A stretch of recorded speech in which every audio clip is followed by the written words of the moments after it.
Evaluate करो √8 plus √2 का, अरे ये √8 क्या होता है, क्या होता है √8?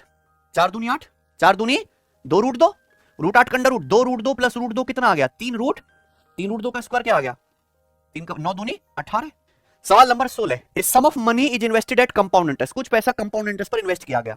Amount after 2 years is 15,972 and after 3 year it become 17,888.64। What is the rate of interest? ये सचिन कुछ पैसा कंपाउंड इंटरेस्ट पर इन्वेस्ट किया गया, 2 साल बाद अमाउंट कितना है 15,972 रुपए, और उसके बाद क्या बोला है 3 साल बाद अमाउंट है 17,888.64। तो आपसे पूछा है ब्याज की दर क्या है भाई, जो 2 साल बाद अमाउंट है वो आगे के लिए प्रिंसिपल है, यानी कि ये प्रिंसिपल ही 1 साल बाद 17,888.64 बन गया, यानी कि ये पैसा कितना बढ़ा वही तो ब्याज की दर है कि नहीं बच्चों? देखिए ऑप्शन से कर लेते 10% नहीं हो सकता, क्योंकि अगर ब्याज की दर 10% होगी, इसको 10% बढ़ाओगे तो 1.1 गुना, ये 1.1 गुना नहीं हो रहा, 12%। देखो 12% ही ब्याज की दर, अगर ब्याज की दर 12% है तो ये 2 साल बाद जो अमाउंट है ये 1 साल में 12% बढ़ना चाहिए। 12% बढ़ाने का मतलब 112% यानी कि 1.12 से गुणा होगी कि नहीं सचिन?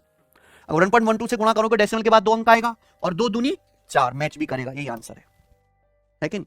14% बढ़ाओगे तो 4 दूनी 8 ही हो जाएगा, इकाई अंक। 16% बढ़ाओगे 1.16 आप कर दोगे तो 2 छिक्का 12 2 हो जाएगा, 4 नहीं आएगा ना मैच, यानी कि आंसर क्या है? ऑप्शन से पकड़िए ऐसे सवाल।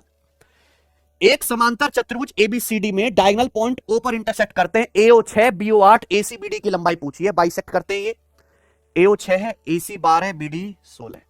समझ रहे हैं आप लोग? नहीं समझे होंगे भाई, ये एक समांतर चतुर्भुज है। क्या है सचिन भाई? ये समांतर चतुर्भुज पैरेललोग्राम। अगर मैं इस पैरेललोग्राम के डायगोनल खींचूं तो ये इसके डायगोनल है, डायगोनल एसी और बीडी, दोनों डायगोनल एक दूसरे को कहां काटते हैं पॉइंट, तो बाइसेक्ट करेंगे ना, आधा आधा आधा आधा करेंगे। अगर मान लीजिए आपको एओ 6 दिया है तो ये भी 6 होगा, तो एसी क्या होगा 12, एसी बीडी क्या हो जाएगा 16।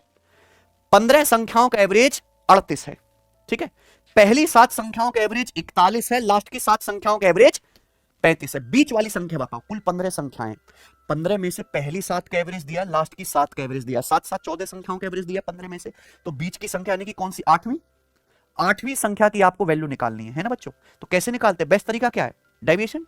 अगर 15 संख्याओं का एवरेज 38 है, मैंने मान ली हर संख्या 38 है, 8वीं संख्या भी कितनी है 38, 15 संख्याओं का एवरेज 38 है, कंपेयर करते हैं पहली 7 संख्याओं का कितना 41 है ना, 38 से 41 कितना ज्यादा हो रहा है, 3 ज्यादा है एवरेज पहली 7 संख्याओं का, ठीक है ना बच्चों? ऐसे ही सारी 15 संख्याओं का एवरेज 38 है, लास्ट की 7 संख्याओं का एवरेज कितना है 38 से 35 कितना कम है 3 कम है, एवरेज 3 कम है 7 संख्याओं का, तो नेट डेविएशन कितना आ गया? नेट डेविएशन 0 आ गया, यानी कि 8वीं संख्या कोई फर्क नहीं पड़ेगा, सेम ही है 38, खत्म।